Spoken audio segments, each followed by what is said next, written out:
Welcome to Cat Has Questions, curiosity, stories, and the strange corners of everyday life.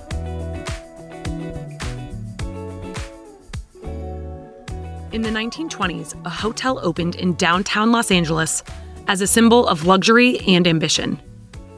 It had marble floors, palm trees in the lobby, a glamorous bar, and a rooftop view of a rapidly growing city that believed its future was limitless. Decades later, people would call that same building cursed. Serial killers stayed there. People died there. Guests reported strange behavior, violence, overdoses, suicides, and disappearances. And eventually, one young woman's elevator footage would become one of the internet's most dissected mysteries. But I actually don't think the strangest thing about the Cecil Hotel is what happened inside. I think places like the Cecil Hotel fascinate people because they almost stop feeling real after a certain point. The stories pile up. One tragedy gets attached to another, and then another. And then suddenly people stop talking about a building like it's a physical location and start talking about it like it's alive. I think once that shift happens, psychologically, every future event inside that space starts feeling darker than it otherwise would. That's what makes Cecil Hotel so interesting to me. Because underneath all the ghost stories and internet lore is something much more real. Urban decay, mental illness, violence, media sensationalism, and the human tendency to assign meaning to places where suffering accumulates. Here's what we know. The Cecil Hotel opened in 1927 in downtown Los Angeles. And originally, this was not meant to be a notorious hotel. It was meant to be elegant. At the time, downtown Los Angeles was booming. Developers believed the area was becoming the center of a glamorous modern city.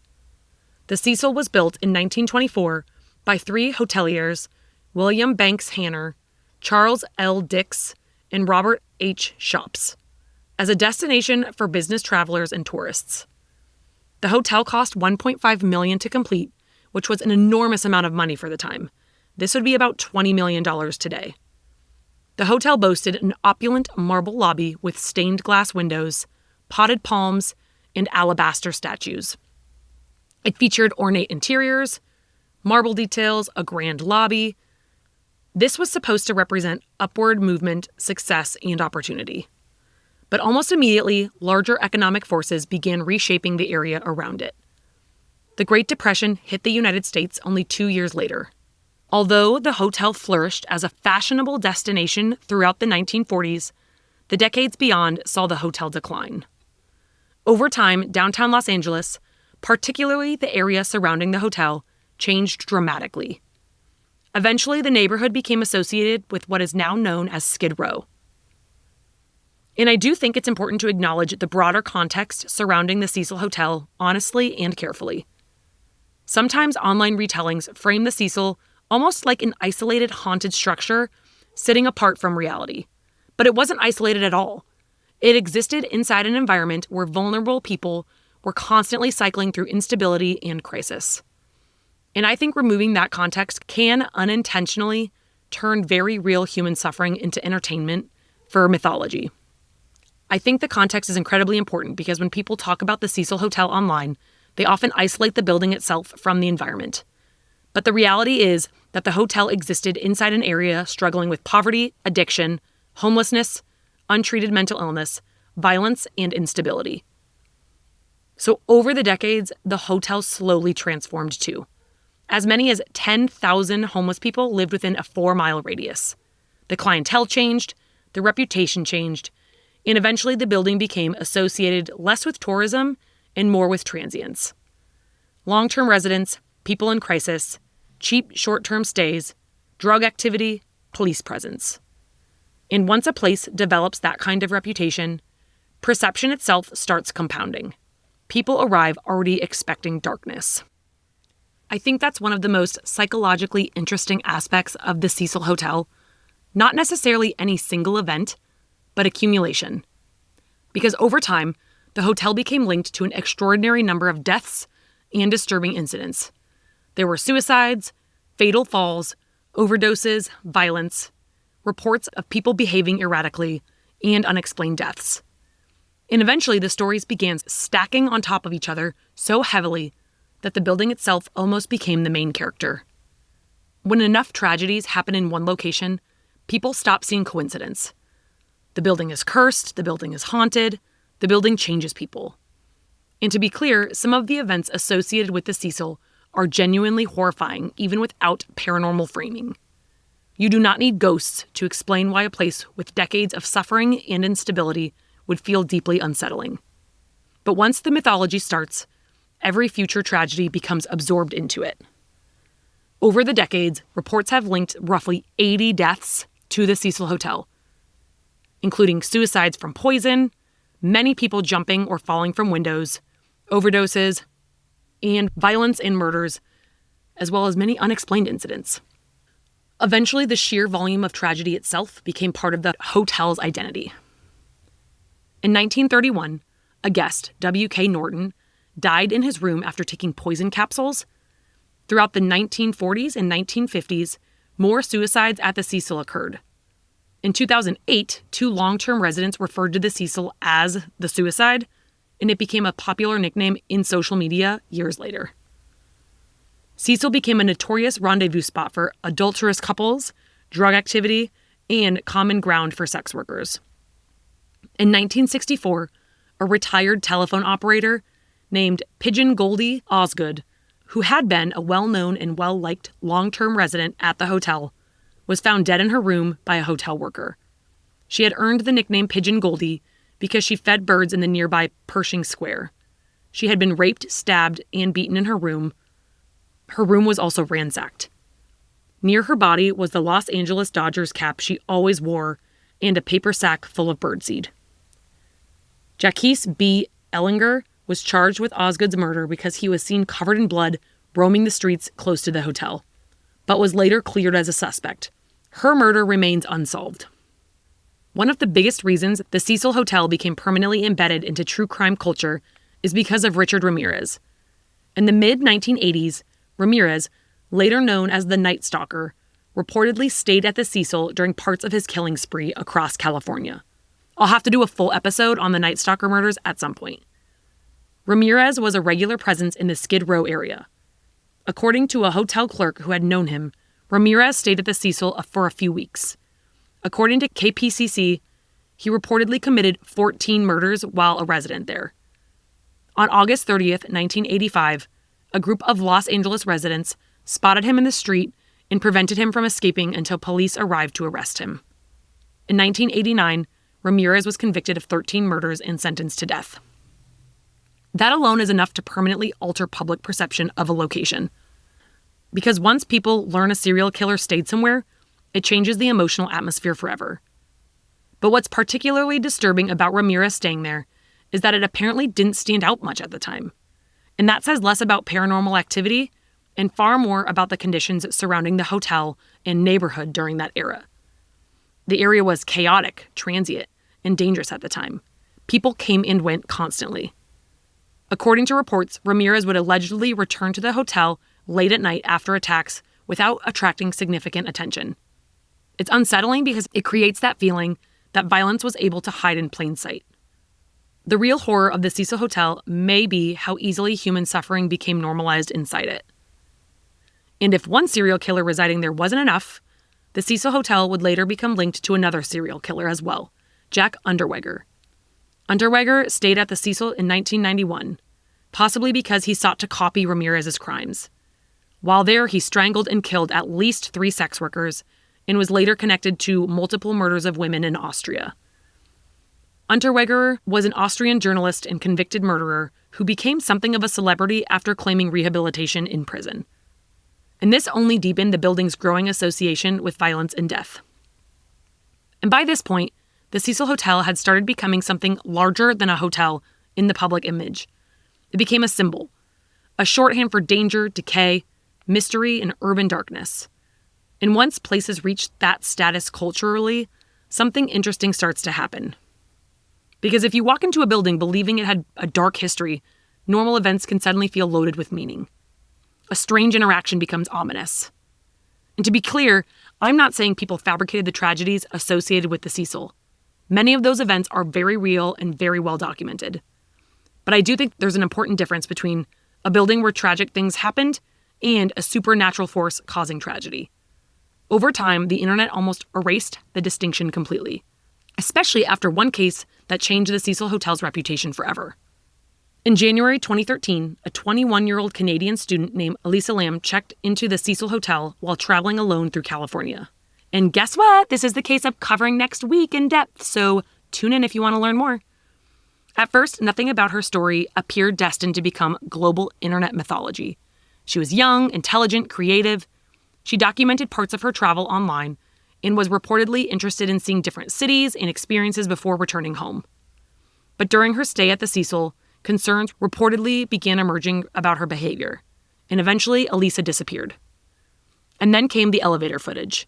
If you were alive in 2013 and older than 13 years old, you've probably seen some version of this footage.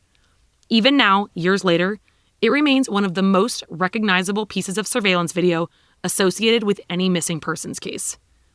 The footage shows Elisa inside one of the hotel elevators, behaving in ways many viewers found confusing and alarming. She presses buttons repeatedly, steps in and out of the elevator, peers into the hallway, and makes unusual hand movements. She at times appears to be frightened or disoriented. And this is where the story exploded online, because people immediately began trying to interpret the footage. Was she hiding from someone, talking to someone, experiencing paranoia? Was there another person nearby? Or was something supernatural happening? And once millions of people started analyzing the footage frame by frame, the case rapidly transformed from a tragedy into internet obsession. Because online, Elisa Lam slowly stopped being treated like a real person and started becoming treated like a puzzle. Weeks after Elisa disappeared, her body was found discovered in the rooftop water tanks.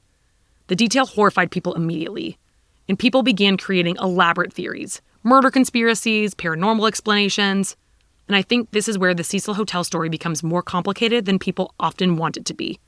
The internet wants hidden killers, ghosts, secret explanations. Supernatural explanations almost create emotional distance. They turn tragedy into story. After Elisa Lam's death, the Cecil Hotel's reputation changed permanently. The Cecil Hotel became perfect fuel for that environment because it already carried decades of dark mythology before she even arrived. And after that, every old story connected to the hotel resurfaced again. Richard Ramirez, the deaths, the suicides, the urban legends. The hotel stopped being viewed as a simple location where tragedy occurred. Over time, the Cecil Hotel's reputation moved beyond true crime and into outright paranormal lore. Because yes, I'm obviously not going to not touch on this without talking about ghosties. Ghost hunters, paranormal investigators, tourists, and former guests began describing the hotel as one of the most haunted locations in America. People reported feelings of dread, shadow-like figures, disembodied voices, sleep paralysis, and the sensation of being watched. Certain rooms and areas of the hotel gradually developed reputations of their own. To be clear, there is no evidence proving that any paranormal activity has occurred at the Cecil Hotel. But over the years, guests, paranormal investigators, storytellers have shared countless accounts of the strange experiences inside the building. One of the most frequently discussed locations is room 3327. According to stories that have circulated for years among paranormal enthusiasts, guests staying in the room have reported lights turning on and off without explanation, sudden cold spots, and the unsettling sensation that someone was standing in the room with them. Not someone they could see, just someone they could feel. And honestly, that feeling may be one of the most common themes in every Cecil Hotel ghost story. There are reports of shadow figures. So some people have described seeing dark, human-shaped figures standing at the ends of hallways, lingering near stairwells, or disappearing around corners just as someone turns to look directly at them. Others claim they've caught movement out of the corner of their eye, only to find nobody there when they turn around. And then there's the floor most commonly associated with the death of Elisa Lam. Years after Elisa's death, guests and paranormal investigators began reporting experiences that they believed were connected to her case. Some described elevators behaving strangely. Others reported hearing footsteps in empty hallways. Some claimed to hear distant voices or unexplained noises when no one else appeared to be around. And perhaps the most common description wasn't a ghost sighting at all. It was dread. An overwhelming feeling that something wasn't right, that they didn't want to be there and that they needed to leave. Some paranormal investigators focused heavily on the basement and upper floors. claiming to detect unusual electromagnetic readings or overwhelming emotional distress while inside the building. And one of the most persistent ghost stories associated with the hotel involves Goldie Osgood, or the Pigeon Lady that we talked about earlier, who was murdered in the hotel. Eventually, stories emerged claiming her spirit still lingered inside the building. Now, obviously, there is no scientific evidence proving of this, but I do think it's important to understand how they develop. Unlike shadow figures or phantoms' footsteps, feelings are impossible to measure. That's also impossible to verify. So what do we do with them? Is that sensation paranormal? Or is it what happens when someone walks into a building carrying centuries of tragedy, violence, and death? Sometimes they find exactly what they are looking for. One thing that also pushed the Cecil Hotel even further into pop culture mythology was the way it was used in the show American Horror Story Hotel. Dark hallways, violence, addiction, ghost stories. The feeling of the building absorbed suffering over time. And whether intentional or not, once audiences started linking the Cecil to fictional horror storytelling, the hotel's reputation almost became impossible to separate from the story. Honestly, this is where the Cecil Hotel becomes difficult to separate from its own mythology, because some people believe the hotel is haunted by the spirits of those who died there. Others believe every ghost story can be explained by suggestion, coincidence, confirmation bias, and a building with an extraordinarily tragic history. But either way, one thing is undeniably true. Few buildings in America have accumulated as many disturbing stories under one roof. And as I mentioned, next week we're going to talk about the case that introduced an entirely new generation to the Cecil Hotel, and that's the mysterious death of Elisa Lam. At one point, the hotel's reputation had become so severe, the ownership attempted to distance the property from its own history. In 2011, part of Cecil Hotel was rebranded as Stay on Main, with a separate reception area during the day, but with shared facilities so that both the hotel guests and the long-term residents kind of shared some areas. Stay on Main was created for more long-term residents rather than the traditional hotel. And them rebranding says a lot, because you don't usually rebrand a hotel unless the existing name has become commercially toxic. The idea was reportedly to market portions of the property toward younger travelers and tourists, while separating the experience from the Cecil name itself. But the reality was more complicated than the branding suggested. People staying there still often found themselves sharing parts of the building with the long-term residents and individuals struggling with instability or addiction. Because beyond the ghost stories and viral videos was a neighborhood dealing with very real systemic issues. In 2014, the hotel changed hands a few times and landed with a New York-based firm, Simon Barron Development, which acquired a 99-year ground lease on the property. They stated they were committed to preserving the architect and historical significant components of the building, such as the hotel's grand lobby. But his company planned to completely redevelop the interior and fix the hodgepodge work that had been done in more recent years. The hotel closed in 2017 for renovation, but the work was suspended indefinitely when the COVID-19 pandemic hit. On December 13, 2001, the entire Cecil Hotel reopened as an affordable housing complex, operated by the Skid Row Housing Trust. The facility will provide affordable living accommodations for 600 low-income residents. In April of 2022, the historic Cecil Hotel room rate advertisement painted on the south side of the building was illegally whitewashed since it was deemed a historical cultural monument in 2017. Although it's unclear whether the owners or lessees were responsible for the removal of the protected landmark signage, it was likely removed to make way for a new mural or billboard. The original advertisement had been on the building since at least 1927. It originally read, Hotel Cecil, low monthly weekly rates, 700 rooms. I think what stays with people about the Cecil Hotel is not just the tragedies themselves. It's the feeling that the building somehow absorbed them. That over time, the stories layered so heavily onto the hotel that it stopped feeling like architecture and started feeling symbolic. Almost like the Cecil became shorthand for urban dread itself. And maybe that's why people continue obsessing over it decades later. Because the hotel itself sits at the intersection of several things humans find deeply unsettling. Death, isolation, mental illness, violence, and the idea that suffering can exist publicly while still going unnoticed.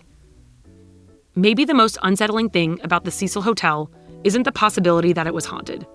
Maybe it's the possibility that ordinary places can slowly become terrifying simply because of how much pain people associated with them over time.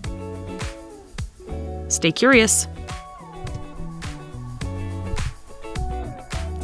Thanks for listening to Cat Has Questions. If you liked this episode, follow the show and share it with someone who loves a good spiral. See you next week.